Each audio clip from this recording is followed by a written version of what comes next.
ஆண்டவராகிய இயேசு கிறிஸ்துவின் நாமத்தினாலே உங்கள் அனைவருக்கும் ஸ்தோத்திரங்களையும் வாழ்த்துக்களையும் கூறிக்கொள்கிறேன். இந்த நாளிலும் நாம் கர்த்தருடைய செய்தியை நாம் தியானிக்கப் போகின்றோம். இன்றைய நாளுக்காக படித்த வேத வசனத்திலிருந்து நாம் தியானிக்க இருக்கின்றோம். கலாத்தியர் 5ஆம் அதிகாரம் 16வது வசனம் முதல் 25வது வசனம் வரை நாம் படிக்க கேட்டோம். அந்த பகுதியிலிருந்து நாம் இன்றைய நாளிலே நாம் சிந்திக்க இருக்கின்றோம். கலாத்தியர் 5ஆம் அதிகாரம் 16 முதல் 25 வசனங்கள். நிறைவடைவதற்கான தடைகளை வெல்லுதல் என்ற தலைப்பின் கீழாக நாம் இன்றைய நாளிலே சிந்திக்க இருக்கின்றோம். நிறைவு, ஒரு முழுமை, பரிபூரணம் என்ற வார்த்தையை நம்ம கேட்டிருப்போம். நிறைவு என்று சொல்லுகிற பொழுது, உதாரணத்துக்கு பார்த்தீங்கன்னா, ஒரு பாத்திரம் அல்லது ஒரு பாட்டில் இருக்குது, அதில் நம்ம தண்ணீர் நிரப்புகிறோம் என்று சொன்னால் அது நிரம்ப வேண்டும். ஒருவேளை அது நிரம்பவில்லை என்றால் அது உடைந்திருக்கிறது என்பதாக நாம் புரிந்து கொள்ள முடியும். அப்படி என்றால் அதே போல் ஒரு மனிதர், இப்போ நம்ம இருக்கிறோம், நம்ம எல்லோருமே நம்ம நினைத்து பார்க்க வேண்டும்.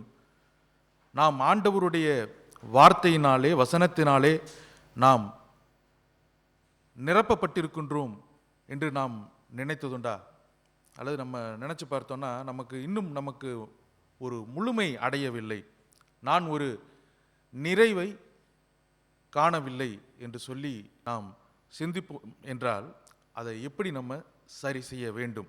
இந்த பகுதியிலே நாம் படித்தோம் என்று சொன்னால் 16 முதல் 25 வசனங்களை அப்போஸ்தலனாகிய பவுல் கலாத்திய திருச்சபைக்கு எழுதுகிற பொழுது, இந்த பகுதிகளை நாம் படித்தாலே ஒரு மனிதன், ஒரு தனி மனிதன், நான் எப்படி வாழணும், இந்த வாழ்க்கையிலே எனக்குள் என்ன வாழ்க்கையிலே இருக்கக்கூடாது, எனக்குள் நான் எப்படி வாழ வேண்டும், எனக்குள் இருக்க வேண்டிய பலன் என்ன, ஆவியானவர் நமக்கு கொடுக்கக்கூடிய பலன் என்னென்ன கனிகள் வேண்டும் என்பதாக இந்த பகுதியிலே நாம் முழுமையாக பார்க்க முடியும். கலாத்திய திருச்சபைக்கு பவுல் சொல்லுகின்ற பொழுது எப்படி அவர்கள் கிறிஸ்துவுக்குள்ளாக வளர வேண்டும், எப்படி அவர்கள் ஆவிக்குரிய ஜீவியத்திலே வளர வேண்டும் என்று சொல்லி அவர் குறிப்பிடுவதை நாம் பார்க்க முடியும். அந்த மக்கள் எப்படிப்பட்ட மக்களாக இருந்தார்கள் அப்படின்னு நம்ம சிந்திச்சோன்னா, அவர் கலாத்திய திருச்சபைக்கு பவுல் 2 முறை பிரயாணம் பண்ணியிருக்கிறார். இதில் முதல் முறை அவர் போகின்ற பொழுது உடல் சுகவீனப்பட்டு அந்த மக்களிடத்திலே அவர் போகின்ற பொழுது புறவின மக்கள் இருந்தார்கள். அப்போ கர்த்தரை அறியாதவர்கள், இயேசு கிறிஸ்துவை குறித்து தெரியாதவ ஒரு பகுதிக்கு, அதை பார்த்தா கல் என்ற பகுதி என்று சொல்வார்கள். இப்போ துருக்கி என்ற பகுதி, அந்த நாட்டிற்கு அவர் சென்றிருக்கிறார் என்று அறிஞர்கள் கூறுகிறார்கள். இப்போ அந்த பகுதியில் அவர் செல்லுகின்ற பொழுது, முதல் முறையாக செல்லுகின்ற பொழுது வசனங்கள் நமக்கு சொல்லுகின்றது, அவர் உடல் சுகவீனமற்று போன பொழுதும் அந்த மக்கள் ஏற்றுக்கொண்டார்கள் என்று சொல்லி அங்கே சொல்லுவதை நாம் பார்க்கின்றோம். நீங்கள் கலாத்தியர் 4ஆம் அதிகாரம் 13-14 வசனத்தை நீங்கள் படித்து பார்த்தீங்கன்னா, அவர் சொல்கிறாரு, இந்த மக்கள் என்னை ஏற்றுக்கொள்ளுகின்ற பொழுது தேவதூதர்களைப் போலவும் இயேசு கிறிஸ்துவை போலவும் இருந்தார்கள் என்று சொல்லி அவர் சொல்லுகின்றார். அப்படி என்றால் அந்த மக்கள் உடனடியாக ஏற்றுக்கொண்டார்கள், பவுலை ஏற்றுக்கொண்டார்கள், ஆண்டவராகிய இயேசு கிறிஸ்துவை சொந்த இரட்சகராக ஏற்றுக்கொண்ட ஒரு மக்கள் என்று சொல்லி நாம் பார்க்கின்றோம். இரண்டாவது பார்த்தீங்கன்னா, அவர்கள் எவ்வளோ சீக்கிரத்தில் அவர்கள் ஏற்றுக்கொண்டார்களோ அவ்வளவு சீக்கிரமாக அவர்கள் வழி விலகி போனார்கள் என்றும் பார்க்க முடியும். அவர்களுக்கு, அந்த மக்களுக்கு நிறைய ஒரு உரிமைகள் இருந்தது. அப்பா பிதாவே என்று கூப்பிடுகின்ற ஒரு புத்திர சுவிகாரத்தின் ஒரு பெரிய ஒரு ஸ்லாக்கியம் அவங்களுக்கு கிடச்சி, உடனே ஏற்றுக்கொண்டு கர்த்தரை ஏற்றுக்கொண்டு அவர்கள் வாழ்ந்த ஒரு மக்களாக. இன்னும் பார்த்தீங்கன்னா, அவர்கள் ஓட்டத்தில் மிகவும் சிறப்பாக வேகமாக அவர்கள் ஓடினார்கள். எதுக்கு? கிறிஸ்துவை ஏற்றுக்கொண்டது நிமித்தம். நீங்கள் 5ஆம் அதிகாரம் 7வது வசனத்தை நீங்கள் பார்த்தீங்கன்னா, பவுல் சொல்லுகின்ற பொழுது அவர்கள் ஓட்டம் நன்றாக இருந்தது என்று சொல்லுவதை பார்க்கின்றோம். அப்படிப்பட்ட ஒரு மக்களுக்கு அவர் இந்த கடிதத்தை எழுதுகிறார். இரண்டாவது பார்த்தீங்கன்னா, இந்த அங்கே இருந்த மக்கள் யாருன்னு பார்த்தீங்கன்னா, இயேசு கிறிஸ்துவை ஏற்றுக்கொண்ட யூத மக்களும் இருந்தார்கள். அப்போ இயேசு கிறிஸ்துவை ஏற்றுக்கொண்ட அந்த யூத மக்கள் எப்படிப்பட்டவர்கள்னு பார்த்தீங்கன்னா, கிறிஸ்து எங்களுக்கு மட்டுமே. இன்னொன்று, அவர்கள் நியாயப்பிரமாணத்தை மையமாக கொண்டிருந்தார்கள். பிரமாணம் தான் பின்பற்ற வேண்டும். ஆண்டவராக இயேசு கிறிஸ்துவை அவர்கள் விட்டுவிட்டார்கள். இன்னொன்று, அவர்கள் பின்வாங்கி போகின்ற ஒரு மக்கள் கூட்டமாக அவர்கள் இருந்தார்கள். இப்படிப்பட்ட ஒரு கூட்டத்திற்கு, ஒரு சபைக்கு, கலாத்திய சபைக்கு தான் பவுல் அங்கே சென்று தன்னுடைய ஊழியத்தை அவர் செய்கின்றார். ஏன் அங்கே போய் இந்த 2 முறை சென்றும் அவர்கள் மனம் மாறாத இன்னும் பின்வாங்கி கொண்டிருக்கின்ற ஒரு மக்களாக இருந்ததினாலே அவர் திரும்பவும் அவங்கள போய் சந்திக்கிறதுக்கு அவரால் முடியவில்லை. அதனால தான் இந்த கடிதத்தை அவர் எழுதுகின்றார். அந்த கடிதத்தில் அந்த மக்கள் எப்படிப்பட்ட வாழ்க்கை வாழ்ந்தார்கள், எவ்வளவு தூரம் அவங்க பின்னோக்கி சென்று விட்டார்கள் என்பதை இந்த பகுதியிலே நாம் பார்க்கலாம். அவங்க பெரிய ஒரு போராட்டத்தை போராடினார்கள். கிறிஸ்துவுக்குள் அன்பானவர்களே, கிறிஸ்தவர்களாகிய நமக்கும் இதே போன்ற ஒரு போராட்டங்கள் நாம் சந்தித்து கொண்டிருக்கின்றோம். ஆண்டவராகிய இயேசு கிறிஸ்துவை சொந்த இரட்சகராக ஏற்றுக்கொண்டிருக்கின்றோம். இந்த வாழ்க்கையிலே நாம் எவ்வளவு தூரம் பின்னோக்கி சென்று கொண்டிருக்கின்றோமா, அல்லது ஆண்டவருடைய அன்பிலே நிலைத்திருந்து நாம் முன்னோக்கி சென்று கொண்டிருக்கின்றோமா என்று சொல்லி நீங்களும் நானும் நினைத்து பார்க்க வேண்டும். இந்த அதிகாரத்திலே நம்ம பார்த்தோம்னா, பவுல் கலாத்திய சபைக்கு சொல்லுகின்ற பொழுது அவர்கள் விசுவாசத்திலே வேரூன்றி கட்டப்பட வேண்டும், அவர்கள் விசுவாசத்திலே நிலைத்திருக்க வேண்டும், நல்ல குணங்களை, நல்ல மனிதர்களாக அவர்கள் வாழ வேண்டும், கர்த்தரை விட்டு பிரியாமல், ஆண்டவராகிய இயேசு கிறிஸ்துவை விட்டு பிரியாமல் இணைந்திருக்க வேண்டும் என்பதாக நாம் இந்த பகுதிகளிலே நாம் பார்க்கலாம். இதிலே இந்த தலைப்பின் கீழாக நாம் சிந்திக்கின்ற பொழுது முதலாவது பிரிவு மாம்சத்தின் தடைகளை வெல்லுதல். நீங்கள் கலாத்தியர் 5ஆம் அதிகாரம் 16 முதல் 18 வசனங்களை நீங்கள் வாசித்து பார்த்தீர்கள் என்று சொன்னால், மாம்சத்தின் தடைகள் நமக்கு எப்படி வருகிறது என்று நாம் சிந்தித்து பார்க்க முடியும். அதிலே 16வது வசனத்தை வாசித்து பார்த்தீர்கள் என்று சொன்னால், பின்னும் நான் சொல்லுகிறது என்னவென்றால், ஆவிக்கு ஏற்றபடி நடந்து கொள்ளுங்கள், அப்பொழுது மாம்ச இச்சைகளை நிறைவேற்றாது இருப்பீர்கள். நமக்கு ஒரு பெரிய ஒரு போராட்டமே இருக்கு. மாம்சம், ஆவி. மாம்சத்துக்குரிய ஒரு சிந்தனை, ஆவிக்குரிய சிந்தனை. நம்ம மாம்சம் என்று சொன்னால் நம்முடைய வாழ்க்கையிலே நாம் எவ்வளவு தூரம் நம்ப விருப்பப்படி நாம் செய்கின்றோம், அது நமக்கே அது தெரியும், அது தவறு, இதை நாம் செய்யக்கூடாது என்று நமக்கு உணர்த்தும். ஆனால் நாம் அதைத்தான் நாம் செய்து கொண்டிருக்கின்றோம். ஆவிக்குரிய பிரகாரம் என்று நாம் சொல்லுகின்ற பொழுது, கர்த்தர் தருகின்ற நம்முடைய ஆவி நமக்கு உந்துதலை நமக்கு தருகிறது. இதை செய்யக்கூடாது, இதை நாம் செய்ய வேண்டும், இதை செய்தால் இது கடவுளுக்கு பிரியமான காரியம் என்று சொல்லி நாம் நம்முடைய வாழ்க்கையிலே நாம் நினைத்து பார்ப்போம். அதற்கு பரிசுத்த ஆவியானவர் நமக்கு உந்துதலை தருகின்றவராக இருக்கின்றார். நீங்க பழைய ஏற்பாட்டில் பார்த்தீங்கன்னா, தீர்க்கதரிசிகள் உரைத்தார்கள், மக்கள் எல்லாம் கேட்டார்கள். இன்னும் நீங்க முதல்ல இருந்து நீங்க பழைய ஏற்பாட்டில் பார்த்தீங்கன்னா, கர்த்தர் பேசினார், மக்கள் ஒவ்வொருவர் மூலமாக, வழி நடத்துகின்றவர்கள் மூலமாக அவர்கள் கேட்டு வழிநடத்தப்பட்டார்கள். ஆண்டவராகிய இயேசு கிறிஸ்துவின் காலகட்டத்தில் பார்த்தால், ஆண்டவராகிய இயேசு கிறிஸ்து அங்கே உணர்த்துவதை நாம் பார்க்கின்றோம். அவர் எப்படி, ஆன மக்கள்லாம் கேட்கல. இயேசு கிறிஸ்து உயிர்த்தெழுந்ததுக்கு பிற்பாடு பரிசுத்த ஆவியானவர் ஒவ்வொருவரோடும் ஒவ்வொருவருக்குள்ளும் இருக்கின்றார் என்று சொல்லி நாம் சிந்தித்து பார்க்க வேண்டும். கடவுள் பேசுகின்றார், கேட்கின்றோம். ஆண்டவராக இயேசு கிறிஸ்து இந்த உலகத்திலே வந்தார், அதை நாம் பின்பற்றினோம். ஆனால் இப்பொழுது பரிசுத்த ஆவியானவரை உண்மையாய் உணர்ந்து அவர் நம்மோடு கூட இருக்கின்றார் என்று இன்னும் ஆணித்தரமாக நாம் உணர்ந்து கொள்ள வேண்டும். அதை தான் நம்ம இந்த நாளிலே சிந்தித்து கொண்டிருக்கின்றோம். அதான் ஆவியானவர் நமக்குள்ளே உந்துதலை கொடுத்து, நீங்க இதை செய்யலாம், இந்த நல்ல காரியங்களை நாம் செய்யலாம் என்று சொல்லி நமக்கு ஒரு சிந்தனையை அது தெரிவிக்கின்றதாக இருக்கின்றது. ஒரு விவசாயி ஒரு விவசாய நிலத்திலே அவர் விதைகளை நட்டு அது வளருகின்றது. வளருகின்ற பொழுது களைகளும் வருகின்றது. அப்ப களைகள் வருகின்ற பொழுது களைகளை அவர் தினமும் எடுக்கின்றார். அப்பொழுது களைகளை எடுக்கின்ற பொழுது நல்ல விளைச்சல் கிடைக்கின்றது. கிறிஸ்துவுக்குள் அன்பானவர்களே, நம்முடைய வாழ்க்கையிலும் ஆவியானவர் நமக்கு உந்துதலை கொடுத்து, நமக்கு உற்சாகத்தை கொடுத்து, அனுதினமும் ஆவிக்குரிய ஜீவியத்திலே நாம் வளருகின்ற பொழுதுதான் மாம்ச சிந்தை நம்மை விட்டு விலகி போகும். நீங்களும் நானும் நினைத்து பார்க்க வேண்டும். ஒவ்வொரு நாளும் நாம் நினைத்து பார்க்க வேண்டும். நாம் கர்த்தரிடத்தில் எவ்வளவு தூரம் நாம் நெருங்கி இருக்கின்றோமோ அப்பொழுதெல்லாம் கர்த்தர் நம்மை வழிநடத்த வல்லவராக இருக்கின்றார். நமக்கு ஒரு பெரிய ஒரு போராட்டம் நமக்கு இருக்கிறது. மாம்ச சிந்தை நமக்கு மேலோங்கி இருக்கின்றது. எப்பொழுதுமே நம்ம பார்த்தோம்னா நமக்கு மாம்ச சிந்தை, எதை பார்த்தாலும் நம்ம இச்சிக்கின்றவர்களாக, ஆசைப்படுகின்றவராக நாம் இருக்கின்றோம். இன்னும் பார்த்தீங்கன்னா, நீங்கள் சாதாரணமாக சொல்லணும்னா இன்னும் பெரிய பெரிய பாவங்கள்லாம் கொடுத்துருக்கு. சாதாரணமாக நம்ம சொல்கிறோம்னா, ஒரு பொருளை நாம் வாங்க வேண்டும் என்று சொன்னால் நம்மகிட்ட அது ஏற்கனவே சில பொருட்கள்லாம் இருக்கும்.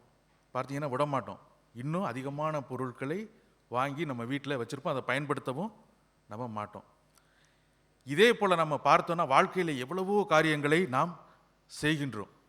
ரொம்ப அதிகமாக நம்ம செய்கின்றோம். அதெல்லாம் நம்ம நினைத்து பார்த்து நாம் தவிர்க்க வேண்டும். இப்படி என்று சொன்னால் நம்முடைய மாம்ச சிந்தை இன்னும் அதிகமான பாவங்களை நமக்கு செய்து கொண்டிருக்கின்றோம். அந்த சிந்தனை நமக்கு இருக்கக்கூடாது. நீங்கள் பவுலுடைய வாழ்க்கையிலே நீங்கள் எடுத்து, உதாரணத்துக்கு நீங்கள் பார்த்தீங்கன்னா, பவுலுடைய வாழ்க்கையிலே நீங்கள் எடுத்துக்கொண்டீர்கள் என்று சொன்னால், நீங்கள் ரோமர் 7ஆம் அதிகாரம், யாராவது ஒரு எடுத்தவர்கள் வாசியுங்கள். ரோமர் 7ஆம் அதிகாரம் 15வது வசனம்.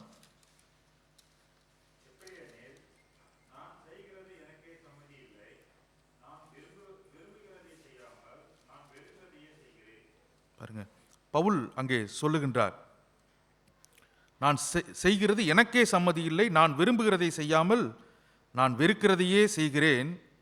அடுத்த வசனத்தை பார்த்தீங்கன்னா, இப்படி நான் விரும்பாததை செய்கிறவனாய் இருக்க நியாயப்பிரமாணம் நல்லதென்று ஒத்துக்கொள்கிறேனோ, ஆதலால் நானல்ல எனக்குள் வாசமாய் இருக்கிற பாவமே அப்படி செய்கிறது என்று சொல்லுகின்றார். அவரும் ஒரு போராட்டத்தை அங்கே போராடுவதை நாம் பார்க்கின்றோம். ஆண்டவரால் தெரிந்து கொள்ளப்பட்ட ஒரு பெரிய ஒரு ஊழியர், அவர் சொல்லுகின்றார், அவருடைய வாழ்க்கையிலே போராட்டங்கள் அதிகமாகத்தான் இருக்கிறது. கிறிஸ்துவுக்குள் அன்பானவர்களே, உங்களுக்கும் எனக்கும் அதிகமான போராட்டங்களை நாம் இந்த உலகத்திலே நாம் சந்தித்துக் கொண்டிருக்கின்றோம். நீங்கள் 17வது வசனம், கலாத்தியர் 5:17 நீங்கள் பார்த்தீர்கள் என்று சொன்னால், மாம்சம் ஆவிக்கு விரோதமாகவும் ஆவி மாம்சத்துக்கு விரோதமாகவும் இச்சிக்கிறது. நீங்கள் செய்ய வேண்டும் என்று இருக்கிறவைகளை செய்யாதபடிக்கு இவைகள் ஒன்றுக்கொன்று விரோதமாய் இருக்கின்றது என்று சொல்லி அவர் இப்படி எழுதுகின்றார். என்று சொன்னால், மாம்சம் ஆவிக்கு விரோதமாக, அப்படி என்றால் நமக்குள்ளே ஒரு போராட்டம் இருக்கிறது. நான் நல்லது செய்ய போகின்றனா அல்லது நான் தீயது செய்ய போகின்றனா என்ற ஒரு பெரிய ஒரு போராட்டம் விரோதமாக இருக்கின்றது. அப்போ நம்ம எதை நம்ம சூஸ் பண்ண போகிறோம்? நம்முடைய வாழ்க்கையிலே நாம் எதை சரி செய்ய போகின்றோம்? நான் கர்த்தருக்கு பிரியமான பிள்ளையாக நான் வாழப்போகின்றேனா என்று சொல்லி நீங்களும் நானும் வாழ நாம் அழைக்கப்பட்டிருக்கின்றோம். அடுத்த வசனத்தை பாருங்க, 18வது வசனம், கலாத்தியர் 5:18. இந்த வசனத்தை நாம் குறிக்கின்ற பொழுது, பார்க்கின்ற பொழுது, ஆவியினால் நடத்தப்படுவீர்களானால் நீங்கள் நியாய பிரமாணத்திற்கு கீழ்ப்பட்டவர்கள் அல்ல என்ற ஒரு வசனத்தை அவர் கூறுகின்றார். அப்படின்னா நியாய பிரமாணத்தை பின்பற்ற கூடாதா?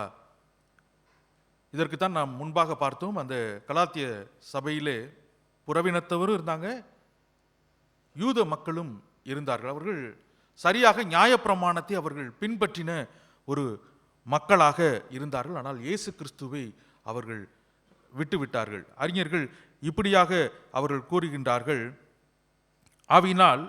ஆவியினால் நடத்தப்படுவீர்களானால் நீங்கள் நியாய பிரமாணத்திற்கு கீழ்ப்பட்டவர்கள் அல்ல என்று சொல்லுகின்ற பொழுது நியாயப்பிரமாணத்தை பின்பற்ற வேண்டும். ஆனால் ஆவியானவரால் நடத்தப்படுகின்ற பொழுது அவர்கள் நியாயப்பிரமாணத்தை சரியாக பின்பற்றுவார்கள். இதை இப்படி தான் நாம் இந்த வசனத்தை நாம் புரிந்து கொள்ள முடியும்.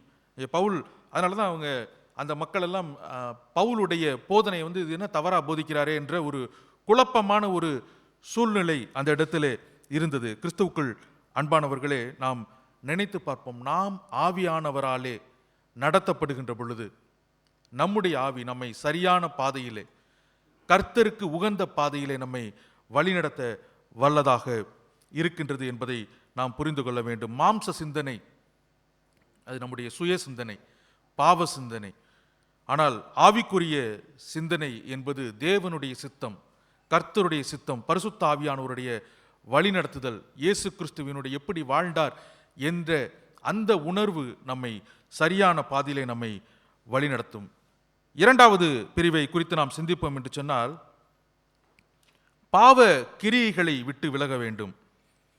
பாவ கிரியை என்று சொல்லுகின்ற பொழுது மாம்சத்தினுடைய கிரியைகள் என்ன என்று சொல்லி நாம் பார்த்தோம் என்று சொன்னால், கலாத்தியர் 5ஆம் அதிகாரம் 19 முதல் 21 வசனங்கள். இதை யாராவது ஒருவர் எடுத்தவர்கள் வாசியுங்கள். 19 முதல். மாம்சத்தின் கிரியைகள் வெளியரங்கமாய் இருக்கின்றன.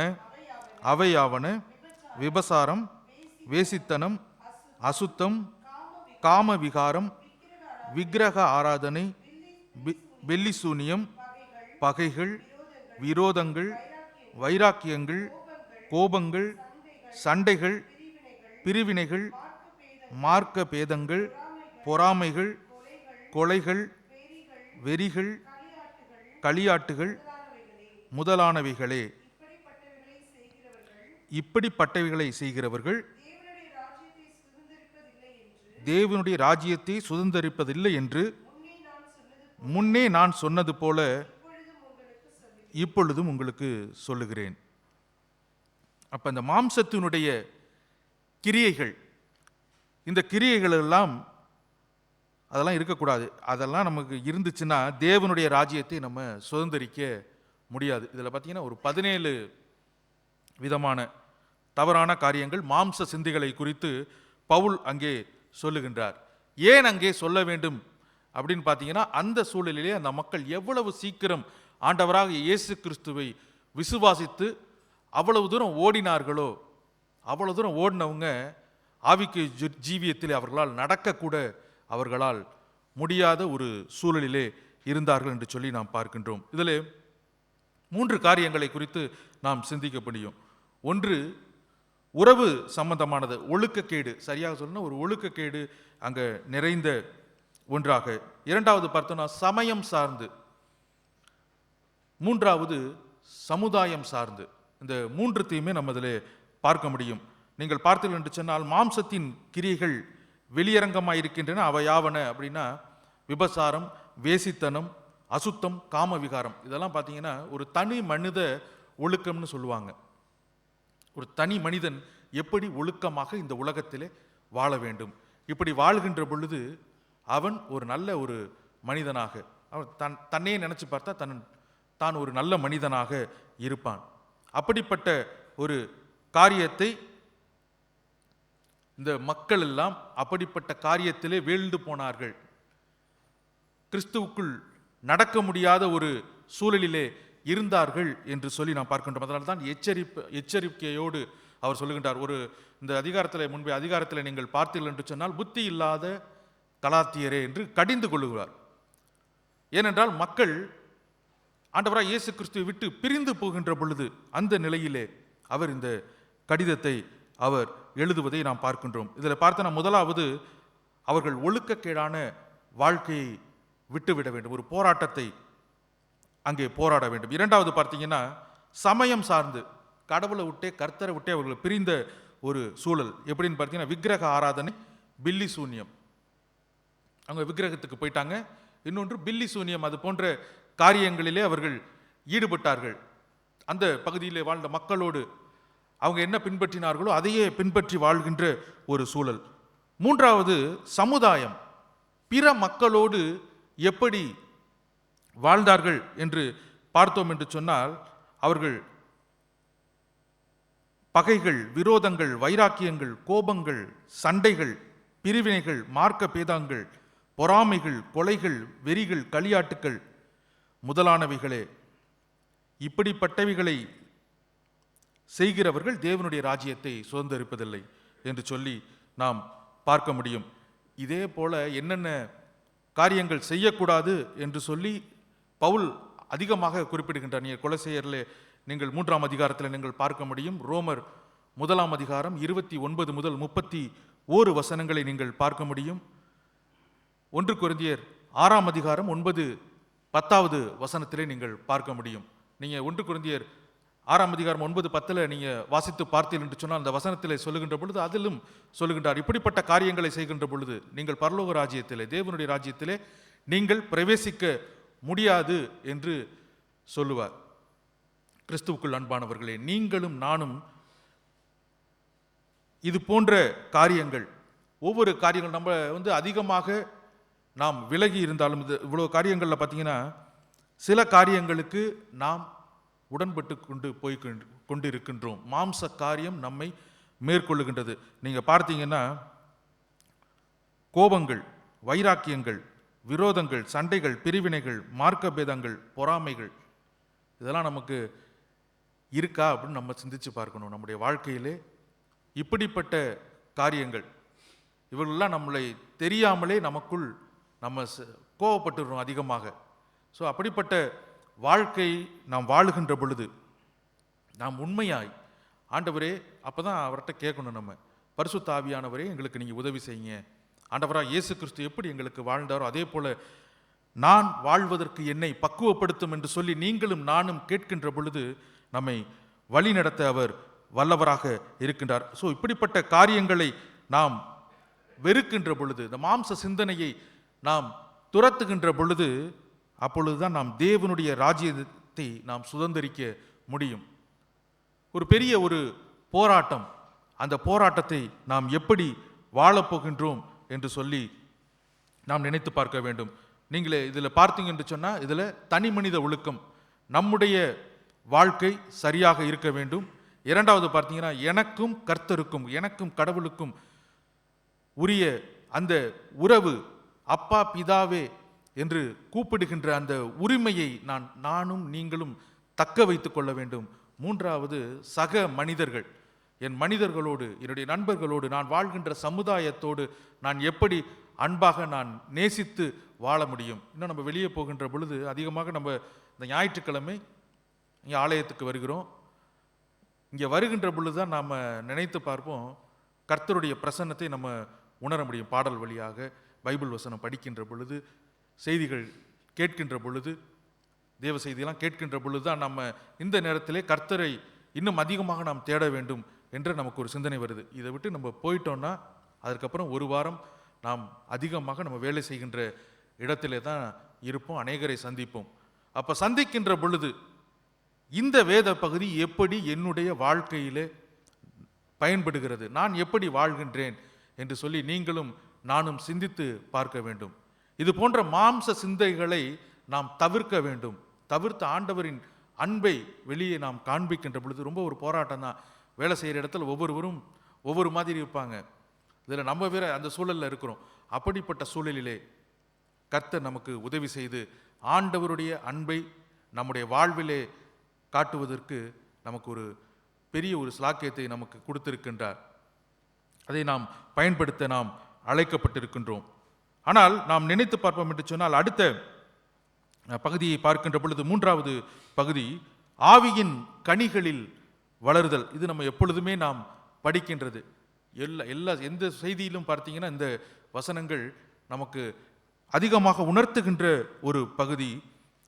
5ஆம் அதிகாரம் கலாத்தியர் 5:22 முதல் 25 வசனங்களை நீங்கள் வாசித்து பார்த்தீர்கள் என்று சொன்னால், ஆவியின் கனியோ அன்பு, சந்தோஷம், சமாதானம், நீடிய பொறுமை, தயவு, நற்குணம், விசுவாசம், சாந்தம், இச்சையடக்கம், இப்படிப்பட்டவைகளுக்கு விரோதமான பிரமாணம் ஒன்றுமே இல்லைன்ட்டு அவர் சொல்றாரு.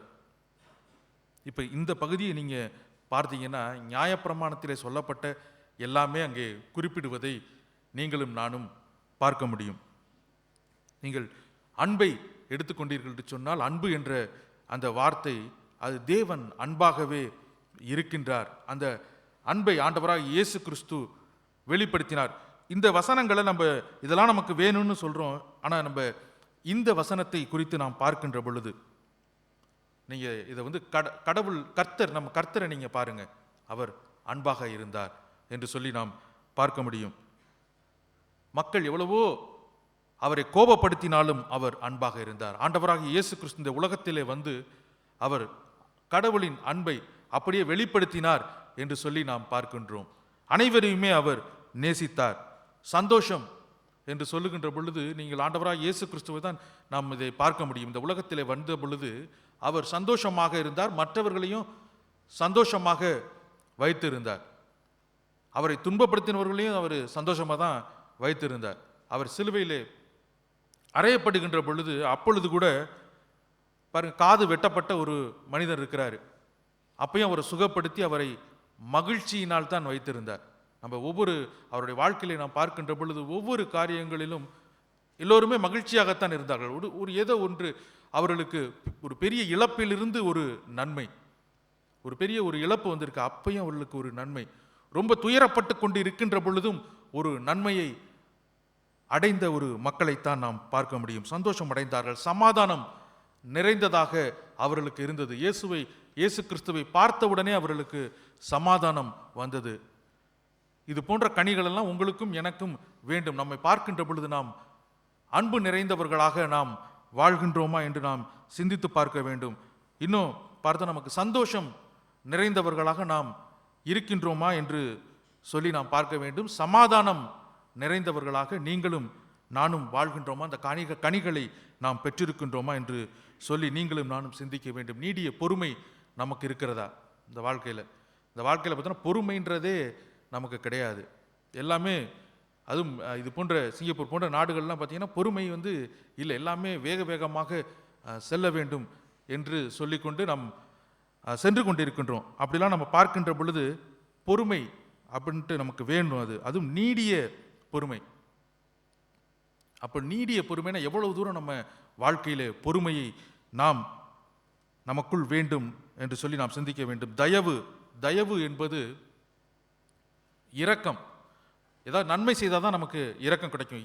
வாழ்க்கையிலே நாம் எதுவுமே நாம் செய்யாமல் நமக்கு நன்மை கிடைக்கக்கூடிய ஒன்று தயவு. அதை ஆண்டவராகிய இயேசு கிறிஸ்து மட்டுமே அதை செய்தார் என்று சொல்லி நாம் பார்க்கின்றோம். நல்ல குணங்கள் நமக்கு வேண்டும்.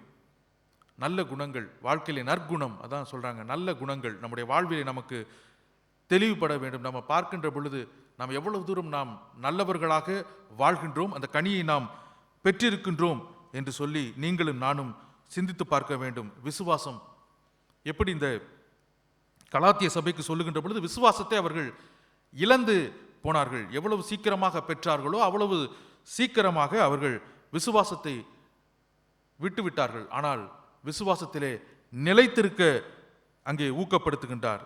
சாந்தம். இயேசு கிறிஸ்துவை துன்பப்படுத்தின பொழுதும் அவர் சாந்தமாகத்தான் அவர் இருந்தார். நீங்களும் நானும் நம்மளை துன்பப்படுத்தினாங்கன்னா நம்ம எவ்வளோ தூரம் சாந்தமாக இருப்போம், எவ்வளோ தூரம் நம்ம கோபப்படுவோம். அப்படி நம்ம கோபம் இருக்கிறதா? இப்போ தான் பார்த்தீங்கன்னா அங்கே கோபம்லாம் இருக்குது, அது மாம்ச சிந்தனை. அந்த சிந்தை மாம்ச சிந்தையில் வந்துடுது. கோபப்படாமல் நாம் இருக்கின்றோமா? சாந்தமாக நாம் இருக்கின்றோமா? அடுத்ததாக இச்சை அடக்கம். இது ஆசையிலையும் வந்துடும், தவறான காரியங்களிலும் வந்துடும். இந்த கனிகளை நம்முடைய வாழ்க்கையிலே பிரதிபலிக்க வேண்டும் என்று சொன்னால் பரிசுத்த ஆவியானவர் நமக்குள் வாசம் செய்ய வேண்டும். உங்களுக்கும் இப்போ நம்ம சிந்திச்சு பார்ப்போம். எனக்குள் பரிசுத்த ஆவியானவர் இருக்கிறார். தொடர்ந்து நான் அவரிடத்தில் நான் கேட்கின்ற பொழுது எனக்குள் அவர் வாசம் செய்கின்றாரா என்று சொல்லி நீங்களும் நானும் சிந்திக்க கடமைப்பட்டிருக்கின்றோம். பரிசுத்த ஆவியானவர் எனக்குள் இருக்கின்ற பொழுது எனக்கு உற்சாகத்தின் ஆவி வருகின்றது. அந்த உற்சாகத்தின் ஆவியினாலே நான் மகிழ்ச்சியாக இருக்கின்றேன். இந்த பகுதியெல்லாம் பார்த்தீங்கன்னா ஒரு தனி மனிதனை குறித்து சொல்லுகின்றதாக நாம் பார்க்க முடியும். இந்த தனி மனிதனாகிய நான் அல்லது நீங்கள் எப்படி வாழ வேண்டும் என்பதாக பவுல் அங்கே குறிப்பிடுகின்றார். அது ஒழுக்கம், தனி மனித ஒழுக்கத்தில் நாம் வாழுகின்ற பொழுது அதுக்கப்புறம் தான் பிற்பாடு நாம் பார்க்கின்ற பொழுது கர்த்தரிடத்திலே நான் எவ்வளவு தூரம் நான் அன்பு வைத்திருக்கின்றேன், பிற மனிதரிடத்தில் நான் எவ்வளவு தூரம் அன்பு வைத்திருக்கின்றேன். அப்படிப்பட்ட காரியங்களை கலாத்திய மக்கள் விட்டுவிட்டார்கள். இன்றைய நாளிலே உங்களுக்கும் எனக்கும் இந்த பவுலின் கடிதத்தின் வழியாக கர்த்தருடைய வார்த்தை நமக்கு சொல்லுகின்றதும் இதுதான். நான் எப்படி வாழப்போகின்றேன்? கிறிஸ்து எனக்கு கொடுத்த இந்த வாய்ப்பை, இந்த வாழ்க்கையிலே நான் எப்படி அவருக்கு பிரியமான வாழ்க்கையாய் நான் வாழப்போகின்றேன் என்று சொல்லி நீங்களும் நானும் சிந்தித்து பார்க்க வேண்டும். 24 மற்றும் 25வது வசனத்தை படிக்கின்ற பொழுது, கிறிஸ்துவினுடையவர்கள் தங்கள் மாம்சத்தையும் அதன் ஆசை இச்சைகளையும் சிலுவையிலே அறைந்திருக்கிறார்கள். நாம் ஆவியினாலே பிழைத்திருந்தால் ஆவிக்கேற்றபடி நடக்கவும் கடவோம் என்று சொல்லி வேதவசனம் கூறுகின்றது. நாம் ஆவியினாலே பிழைத்திருந்தால் ஆவிக்கு ஏற்றபடி நடக்கவும் கடவோம். அப்படி என்று சொன்னால் ஆவி, கர்த்தருடைய ஆவி, பரிசுத்த ஆவியானவர் நமக்குள் இருக்க வேண்டும். நமக்குள் இருக்கின்ற பொழுது நாம் ஒவ்வொரு நாளும் முந்தப்பட்டு, இது உடனே மாறக்கூடிய ஒன்று அல்ல, இன்னொன்று அணுதினமும் நாம் மாற வேண்டும். ஒவ்வொரு நாளும் ஆண்டவரே, நான் ஒரு புது மனிதனாக நான் மாற வேண்டும் என்று சொல்லி நீங்களும் நானும் இந்த வாழ்க்கையிலே நாம் போராட அழைக்கப்பட்டிருக்கின்றோம். இதில் பார்த்தோம் என்று சொன்னால், நாம் பவுலுடைய கடிதங்களிலே பார்க்கின்ற பொழுது அதிகமாக அவர் சொல்லுகின்ற பொழுது, மக்கள் எல்லாம் எப்படியெல்லாம் அவர்கள் வாழ்ந்த மக்கள் கர்த்தரால் எப்படி மாறினார்கள் என்பதை குறித்தும் நாம் உங்களுக்கு வாசித்து காண்பிக்கிறேன். 1 கொரிந்தியர் 6ஆம் அதிகாரம் 11வது வசனத்தை நீங்கள் பார்த்தீர்கள் என்று சொன்னால், கொரிந்தி சபைக்கு சொல்லுகின்ற பொழுது இந்த வார்த்தையை அவர் சொல்லுகின்றார். 1 கொரிந்தியர் 6:11. யாராவது எடுத்தவர்கள் வாசியுங்கள். உங்களில் சிலர் இப்படிப்பட்டவர்களாய் இருந்தீர்கள், ஆயினும் கர்த்தராகிய இயேசு கிறிஸ்துவின் நாமத்தினாலும் நமது தேவனுடைய ஆவியினாலும் கழுவப்பட்டீர்கள், பரிசுத்தமாக்கப்பட்டீர்கள், நீதிமான்கள் ஆக்கப்பட்டீர்கள்.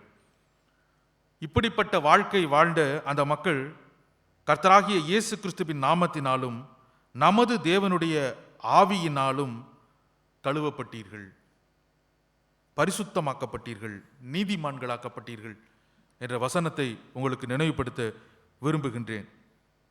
அப்படி என்றால் இப்படிப்பட்ட ஒரு புதிதாக ஒரு மனிதராக நீங்களும் நானும் வாழ அழைக்கப்பட்டிருக்கின்றோம். கிறிஸ்துவுக்குள் அன்பானவர்களே, நாம் மனிதர்கள், நம்மிடத்திலே பாவம் இல்லை என்று நாம் சொல்ல முடியாது. நம்முடைய வாழ்விலே ஒரு போராட்டமான ஒரு வாழ்க்கையை நாம் வாழ்ந்து கொண்டிருக்கின்றோம். ஆனால் நாம் நிரப்பப்பட வேண்டும். ஒரு பாத்திரத்திலே தண்ணீர் ஊற்றுகின்ற பொழுது அது நிரம்ப வேண்டும். எனக்குள், நமக்குள் ஆண்டவராகிய இயேசு கிறிஸ்து ஜீவ ஊற்றாக நமக்குள் வருகின்ற பொழுது நாம் நிரப்பப்பட வேண்டும். பரிசுத்த ஆவியானவர் நம்மிலே நிரப்புகின்ற பொழுது நாம் ஒரு நல்ல மனிதர்களாக நீங்களும் நானும் தடைகளை வெல்ல முடியும், நாம் நிறைவை அடைய முடியும். கிறிஸ்துவுக்குள் அன்பானவர்களே, இன்றைய நாளிலும் நாம் சிந்தித்து பார்த்தோம். நிறைவடைவதற்கான தடைகளை வெல்லுதல் என்ற தலைப்பின் கீழாக 3 பிரிவின் கீழாக நாம் சிந்தித்தோம். மாம்ச தடைகளை வெல்லுதல், பாவ கிரியைகளை விட்டு விலகுதல், ஆவியின் கனிகளில் வளருதல் என்று சொல்லி நாம் இன்றைய நாளிலே நாம் சிந்தித்தோம். இப்படிப்பட்ட வாழ்க்கையிலே நாம் ஆவி பரிசுத்த ஆவியானவரை பெற்றுக்கொண்டு நம்முடைய வாழ்க்கையிலே அவருக்கு பிரியமானவர்களாய் நாம் வாழ்வோம். கடவுள் இந்த திருவார்த்தைகளை ஆசீர்வதித்து காப்பாராக. ஆமேன். ஜெபம் செய்வோம்.